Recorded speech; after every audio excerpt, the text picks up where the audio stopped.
Well, I think Joy had it right. Almost half of the base of the Republican Party showing up for this caucus tonight voted against Donald Trump.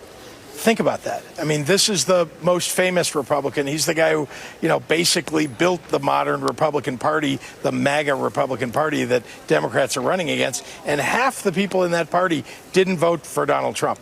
So I think that is telling. It tells you the weakness of Donald Trump and also the opportunity for Democrats. There are three massively troubling results for Donald Trump out of the highly anticipated Iowa caucus tonight. Now, the first is that Trump won Iowa with 50% of the vote.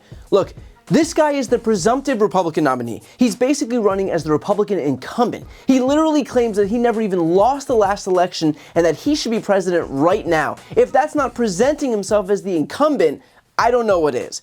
He's got 100% name ID. He claims to wholly own the Republican Party. And yet, in ruby red Iowa, a place so white that I would be surprised if a single person could dance in the entire state, Trump could only garner 50% of the vote? Sure, that's 30 points ahead of the closest challenger, Ron DeSantis, and that certainly counts for something, but he lost half the vote.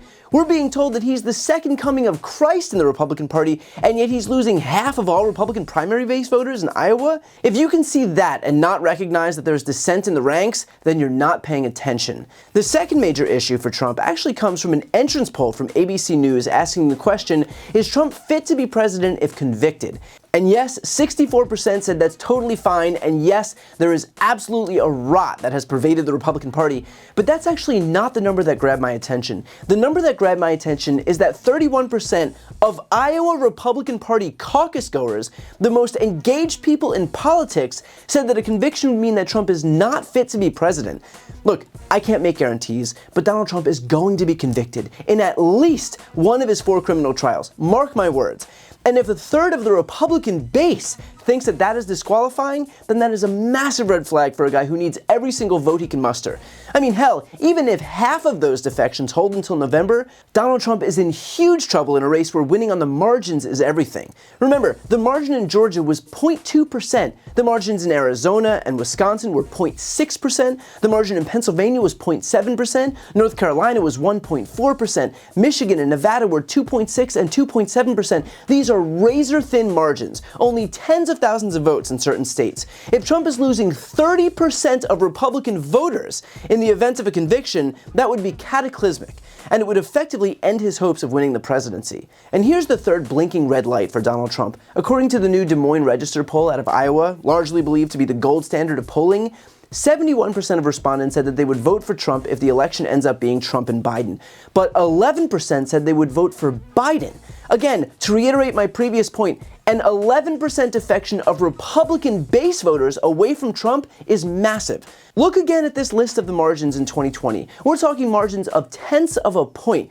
Can you imagine what this would look like if suddenly 11% of Republicans defected to Joe Biden?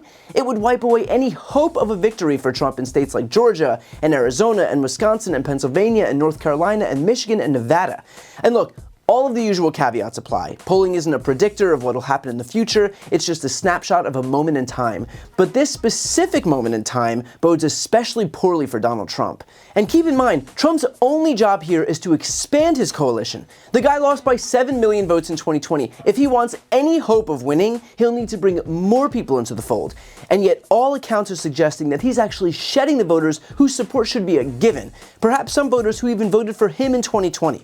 In other words, when he should be appealing to those independents and suburban moms, instead he seems to be having trouble appealing to the Republican primary base.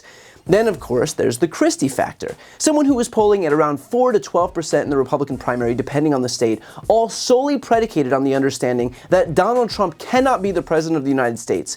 I spoke with longtime Republican operative Tim Miller about the role that Chris Christie and his supporters may play in the 2024 election, and here's what he had to say. Christie had anywhere from, 4% to 12% of the Republican primary voters, depending on the state.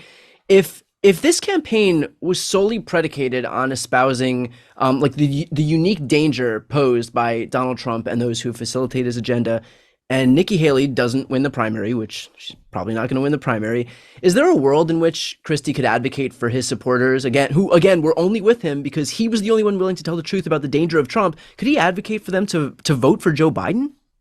I think so. And I think that Christie is really important here. And I hope that Joe Biden is on the phone to him and is on the phone to Mary Pat, his wife, and on the phone to everybody that in his life, right? Because we'll keep talking about this all year, right? But there are a couple groups of voters that matter in this primary, right? There's turnout, right? Younger voters, voters of color. Okay. There are these Obama, Trump voters, more working class types, union types that used to be Democrats that kind of have gone more culturally to the right. And then there's a group that is like my expertise, right? The Mitt Romney voting, college educated suburban voter, right? Joe Biden did pretty well with them in 2020, but he's got even more room to grow, right? And because after January 6th, I can just tell you, I hear from people in my life that were like, they voted for Trump, they didn't like it, they held their nose and voted for him in 2020, but January 6th was just the end for them. But man, by the time you get to 2024, January 6th is pretty far away. Could their old partisan muscles start to grow, right? And so having guys like Christie out there in Atlanta suburbs, in Phoenix suburbs, talking to the John McCain voter, to the Brian Kemp, Raphael Warnock voter in Georgia. Christie is going to be an influential person with them. It's like, you have to do it. You cannot do Donald Trump. You can vote for a Republican for state Senate if you want, right? But you can't vote for Donald Trump. So I do think he could play an important role there. And why that percent of voters is not that important in the primary, 4%. 4% of Republicans voting for Joe Biden is a big deal in a close general election. Right. I mean, these elections are won on the margins. We're looking at margins of 10, 20,000 people. So that's way less. That's like 0.5% in certain states. Right. And of course, to see more episodes of my new series called Inside the Right, co-hosted by Tim Miller, make sure to subscribe to this channel. So look, things will continue to get worse for Donald Trump. While the news cycle right now may be on his Iowa caucus win, it will very quickly turn to the immediate prosecutions that he's contending with in Washington, D.C., and Florida, and New York, and Georgia. We're also waiting on the Supreme Court to rule that Trump isn't covered by complete immunity despite his claims to the contrary. Is winning Iowa a good moment for Trump? Sure, but it's fleeting. These prosecutions are going to be the story of 2024 and are going to last for months, not just 24 hours in an otherwise slow news cycle. Remember too, most people aren't paying attention to politics right now. And I want to be clear that for those who are staying engaged and informed and educated, I am beyond grateful, but most people in this country are not. And when they finally tune in, perhaps in August or September or October of this year, and Donald Trump is convicted in even one of the 4 ongoing criminal trials, I can promise you that that's going to play a hell of a lot bigger role than his performance in the Republican state primaries or the Iowa caucus. He might have a decent grasp on the GOP primary base, but let's see what his support looks like if the guy is a convicted felon insisting to suburban moms and independents and moderates out there that he should be put in charge of the quote-unquote law and order party. Trump has made an art out of lying to people, but even the most talented con men have their limits. I would imagine that the guy standing there in shackles claiming that he'll uphold the Constitution would probably be that limit for most swing voters. So I'm sure some critics will watch this and claim that I'm high on hopium, but the same could be said of Trump supporters who can see these numbers, that 11% of Republican base voters will vote for Biden, that a third of Republican base voters think a criminal conviction is disqualifying, and that almost 50% of Republican base voters didn't want to cast their ballots for the guy who claims to own the Republican Party and still somehow think they don't have a problem on their hands. Because they absolutely do, and I can assure you it's gonna get worse. Before you go, I need some help. Please subscribe to this channel and do your part to help grow the progressive media ecosystem.